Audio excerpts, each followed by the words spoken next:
The morning started like any other in the sleepy seaside town of Grasmere Bay. The waves hummed gently in the distance, the air smelled faintly of salt and garden jasmine, and for a few precious moments, the world felt calm. Jenna Avery, 39 years old, stood in her cozy kitchen, dressed in soft slacks and a linen blouse, spooning honey into her tea. Her daughter, Lily, sat at the breakfast bar with her shoes swinging a few inches above the floor, her math workbook sprawled open in front of her. "Mom, this question doesn't make any sense," Lily muttered, frustration creasing her brow. She was only 7 but already had Jenna's curiosity, and her stubbornness. Jenna chuckled and came around the counter to lean over her shoulder. "Let's take a look, sweetheart."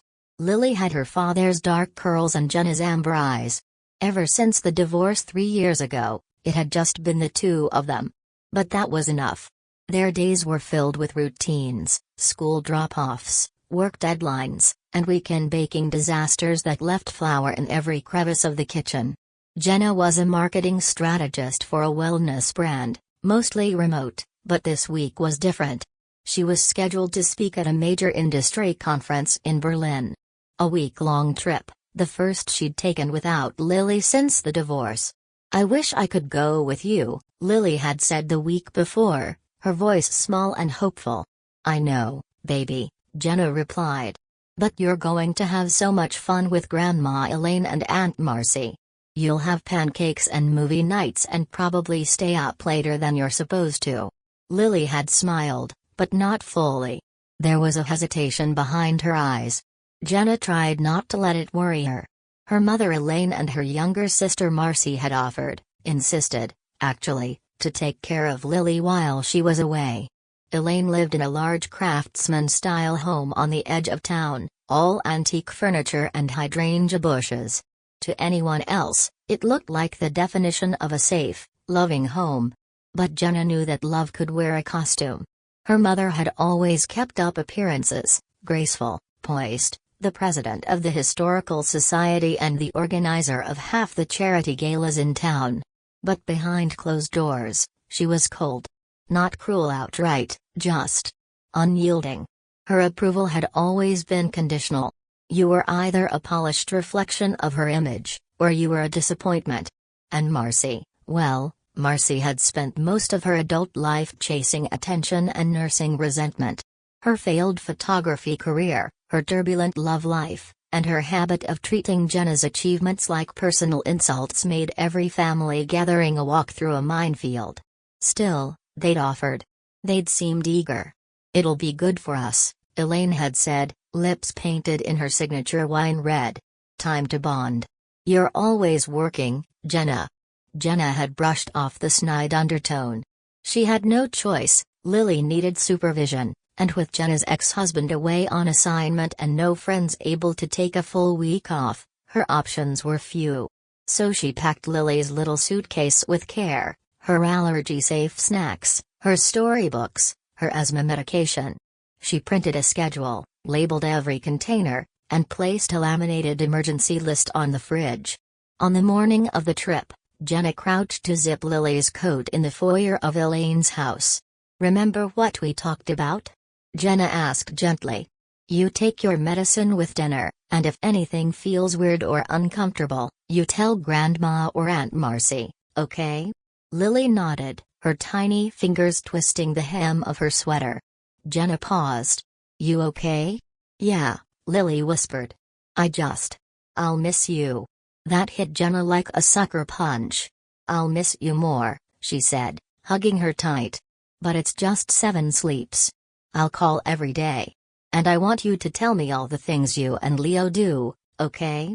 Leo was Marcy's son, only a year older than Lily. He and Lily got along well, one of the few bright spots in this otherwise rocky arrangement. Elaine appeared in the doorway with a mug of coffee and a tight smile. "You miss your flight if you keep dragging your feet." Jenna bit back the urge to snap. "Right. Just one more kiss." She kissed Lily's forehead and whispered, "Be brave for me, okay?" Lily nodded, still clinging. It took everything Jenna had to walk out that door. Berlin was beautiful. The conference was a career-defining moment, speaking panels, networking dinners, and strategy sessions with some of the top minds in the industry. But Jenna couldn't focus. Her chest ached with unease that no amount of phone calls could soothe. She tried calling every evening. The first night, no one picked up. The second, she got a quick video call from Marcy. "We're fine. Kids are watching a movie. Relax, world changer." But Lily didn't speak. She waved faintly, then disappeared from view. By the third day, Jenna's anxiety was a constant burn in her throat. She called again that night. No answer. She texted. No reply. She told herself not to spiral. Maybe they were just busy. Maybe her mom had left the phone in another room. But at 3 a.m., her hotel room phone rang. She jolted upright, heart hammering. "This is Miss Avery," she said breathlessly. "Miss Avery, this is Sergeant Mallory with Grastmore PD. Your daughter, Lily, has been admitted to Fairview General. She fell from a second-story window. She's in critical condition." Jenna's body went numb. "What? That's not possible, she was with my family. She shouldn't have even been near a window." "I understand, ma'am." She was airlifted from the scene unconscious. "We're still gathering details." "I'm coming home," Jenna said, already shaking. 12 hours later, she stood outside the pediatric ICU, her legs barely holding her upright. Lily lay still in a hospital bed, bruised and broken. Tubes snaked from her chest and arm, her small face pale under the fluorescent lights. Jenna wept silently, her hand clutching Lily's. Elaine and Marcy arrived an hour later. Elaine wore heels and a scarf, as if heading to brunch. She was playing near the window, she said, sipping coffee. "You know how curious children are. Where were you?" Jenna asked, her voice like steel. Marcy rolled her eyes. "Relax. Accidents happen." But Jenna had stopped trusting those words a long time ago. She didn't know what had happened yet. But she would find out. Jenna didn't sleep that night. Not even for a moment. She sat beside Lily's hospital bed, her eyes fixed on the soft rise and fall of her daughter's chest. The machines beeped steadily, a constant reminder that her little girl was still fighting, still here. Nurses came and went with careful movements and hushed voices, offering updates that sounded like a foreign language filtered through the static of Jenna's panic. "She has a concussion, 2 broken ribs, and a fractured arm," the night doctor had said earlier. "No internal bleeding, which is a blessing. She's stable, but unconscious." Blessing? Jenna wanted to scream. Her daughter had been dropped into a trauma ward like a shattered doll, and her own mother, her own sister, had the audacity to act as if it were nothing more than a childhood stumble. She replayed the phone call from Sergeant Mallory in her head again and again. His words were calm, professional. But the implication burned. Something had gone terribly wrong. And it wasn't an accident. Around 5 a.m., Alex arrived. Her ex-husband, in his off-duty military uniform, stepped into the room with dark circles under his eyes and an energy that crackled like lightning held back by willpower. "I got on the earliest flight I could," he said, his voice tight, and rushed to her side. When he saw Lily lying in that hospital bed, his expression shattered. He sank into the chair across from her, gently reaching for their daughter's hand. His thumb brushed over her tiny fingers, now pale and still. "I left her with them because I thought I could trust them," Jenna whispered. "Because I thought. Maybe things had changed." Alex's eyes darkened. "They haven't. They never did." Later that morning, Elaine and Marcy returned to the hospital. They looked like they'd stepped out of a catalog, manicured, styled, and without an ounce of urgency in their movements. Elaine carried a designer tote bag and greeted a nurse with a charming smile, as if she were attending a garden party instead of visiting the ICU. Marcy followed behind, her oversized sunglasses hiding half her face, but not her unease. Jenna met them in the hallway, her arms crossed over her chest, her stance hard. "What exactly happened?" she asked, her voice dangerously low. "And don't give me any more vague answers. I want the truth." Elaine's lips curled into a polite, tight smile. Darling, it was just an accident. She was playing by the upstairs reading nook and must have leaned too far out the window. She's 7, Jenna snapped. She's afraid of heights. She doesn't just lean out windows. She's also stubborn, Marcy muttered. You know how she is when she doesn't get her way.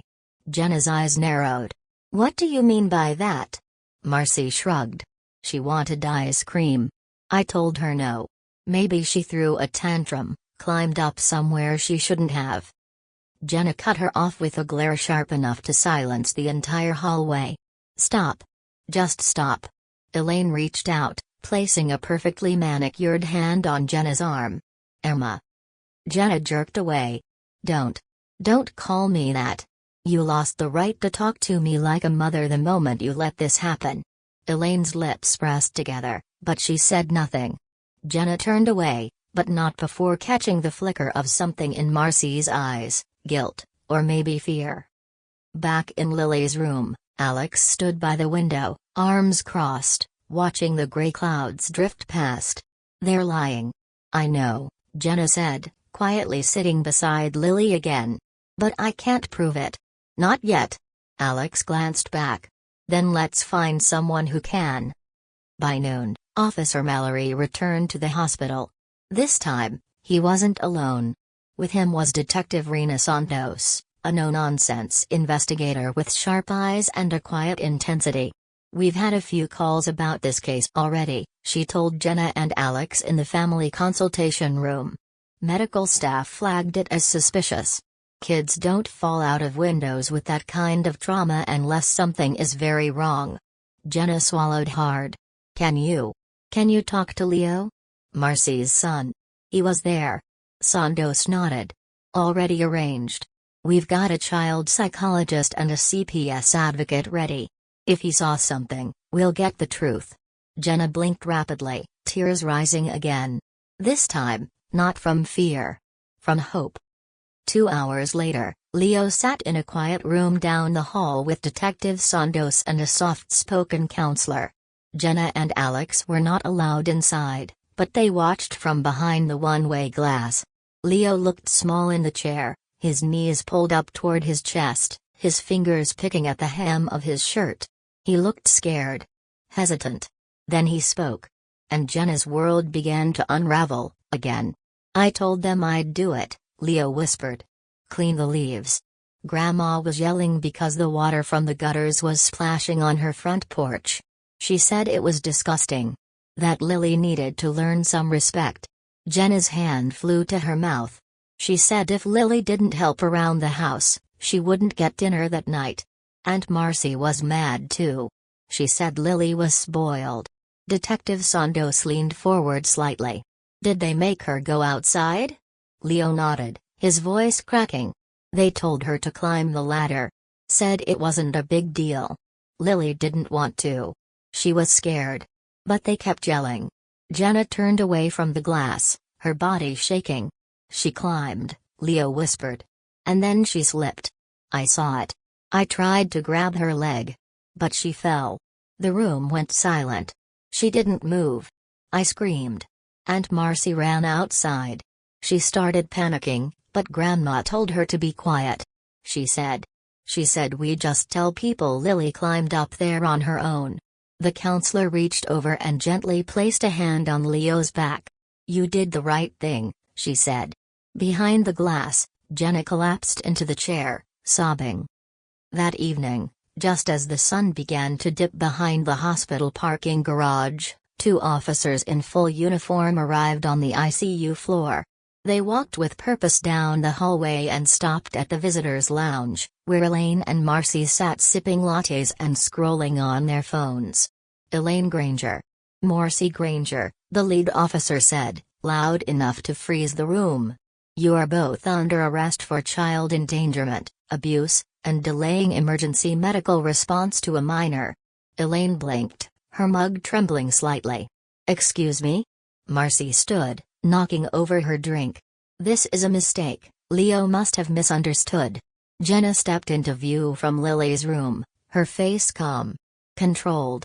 She didn't misunderstand, she said quietly. "You did. You mistook my daughter for someone disposable." The officers placed cuffs on both women and read them their rights. A nurse stood frozen in shock. A visitor gasped. The world tilted, finally, in Jenna's favor. She turned back into Lily's room, where the machines beeped, soft and steady. The worst wasn't over yet. But the truth? The truth had finally begun to rise. The courtroom was quieter than Jenna expected. Not the kind of hush that came from reverence, but the suffocating stillness of tension, like everyone was collectively holding their breath. She sat in the front row, hands clenched in her lap, as the preliminary hearing for Elaine and Marcy's charges began. Alex was next to her, steady and silent, and behind them were reporters, social workers, and a few stunned members of the Crestmore Bay community who'd once seen Elaine as a symbol of poise and charity. Now she sat at the defense table, her red lipstick faded and her expression brittle. Marcy fidgeted next to her, mascara smudged, her usual bravado replaced with wide-eyed panic. Jenna didn't flinch. She kept her eyes on the judge, on the lawyers, and most of all, on Leo, her nephew, seated just a few feet away, preparing to give his formal testimony under court supervision. He looked small again, but not weak. When asked if he was ready, Leo nodded. His voice, soft but unwavering, echoed through the room. "I saw them tell Lily to go on the roof. Grandma and Aunt Marcy. They said it was her fault the porch was dirty, and they told her she needed to learn a lesson." The prosecutor asked gently, "Did Lily want to go?" "No," Leo replied. "She said she was scared. She didn't want to climb. But they yelled. Grandma said if she didn't do it, she'd go to bed without dinner." There were quiet gasps in the courtroom. "Did they help her? Watch her?" Leo shook his head. "They went inside." Jenna's throat tightened. She had to stare hard at a point on the wall to keep herself from crying. Leo continued, his hands clenched in his lap. "I followed Lily outside because I didn't want her to be alone. I tried to stop her when she slipped. I tried to hold her foot but I wasn't strong enough." The room fell into a deeper silence.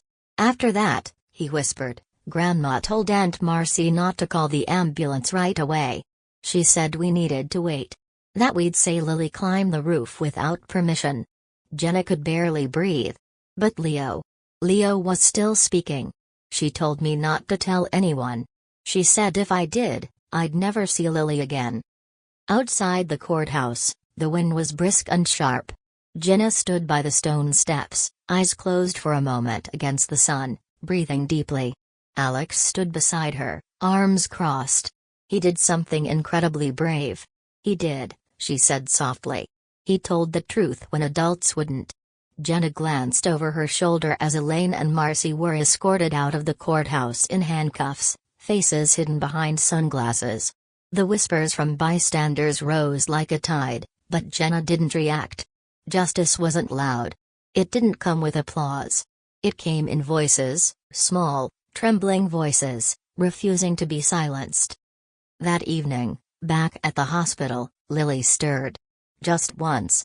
Jenna had been reading quietly beside her, one hand gently holding Lily's, when her daughter's fingers twitched ever so slightly. Her lashes fluttered, her lips parting in a breathless whisper. "Mom?" Jenna dropped the book. "Lily? Baby?" Lily blinked slowly, trying to sit up, wincing from the pain. Jenna leaned in, tears spilling down her cheeks. "I'm here. I'm right here." Lily looked confused. "Did I fall?" Jenna brushed her hair back gently. "You did. But you're okay now. You're safe." Lily's brows furrowed. "They were mad at me." Jenna's heart shattered, but she only nodded. "I know." And as she kissed her daughter's hand, she whispered, "You never have to be scared again." Because the truth had been spoken. And the silence was finally broken. The trial moved quickly, at least by courtroom standards. The weight of the evidence, the eyewitness testimony, and the bruises on Lily's small body left little room for ambiguity. But for Jenna, each day stretched like an eternity. Every time she entered the courtroom, she felt the same knot in her stomach, the same memory flashing behind her eyes, Lily lying pale in a hospital bed, her tiny hand limp in Jenna's grasp. She refused to let that image go. Because it was the reason she kept showing up. Not just for justice. But for accountability. For truth.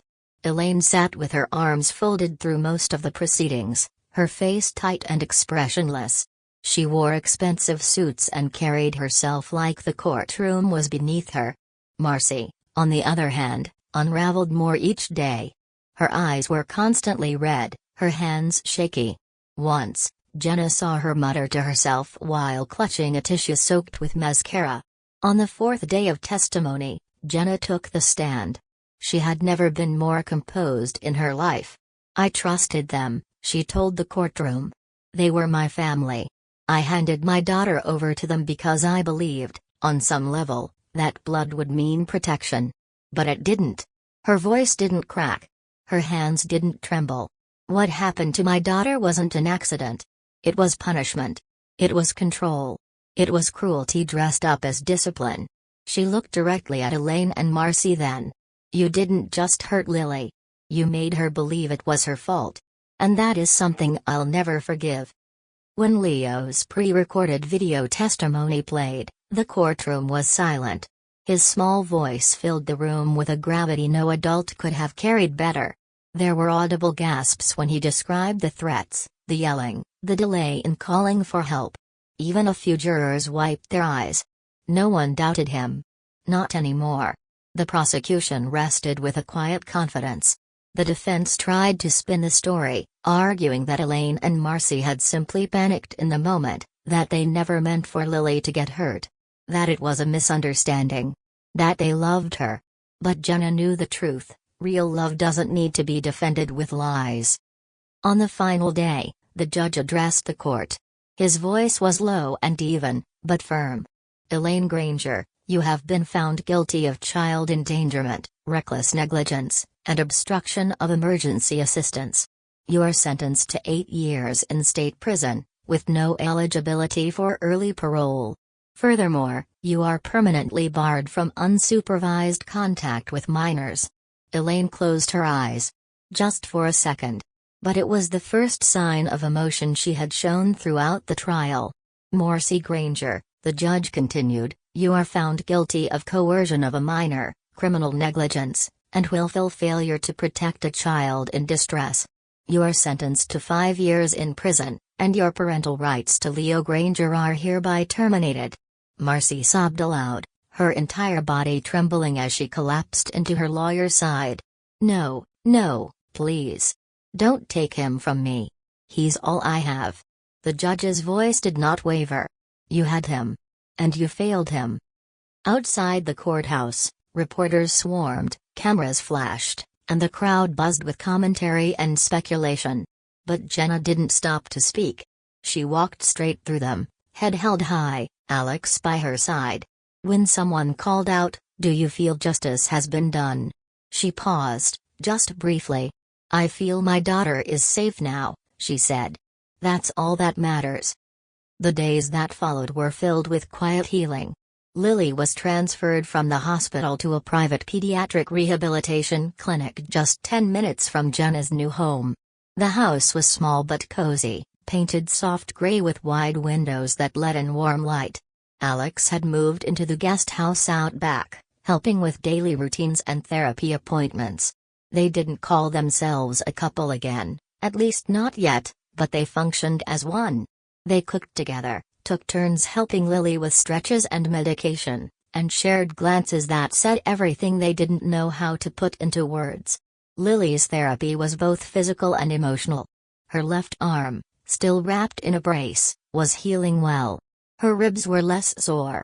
She could now walk short distances with a bit of assistance. But the wounds in her heart were slower to mend. "She doesn't talk about them," Jenna said to Dr. Lander, her therapist, during one session. "That's okay," the doctor replied gently. "Silence is also communication. She's telling you what she needs right now." And Jenna listened. No pressure. No demands. Just presence. Leo was placed with a loving foster family. They were warm, understanding, and committed to helping him heal. Jenna visited him regularly and made sure he and Lily could see each other through supervised play dates. At first, they were cautious, timid hugs and quiet conversations. But over time, laughter returned. They played board games. They painted birdhouses.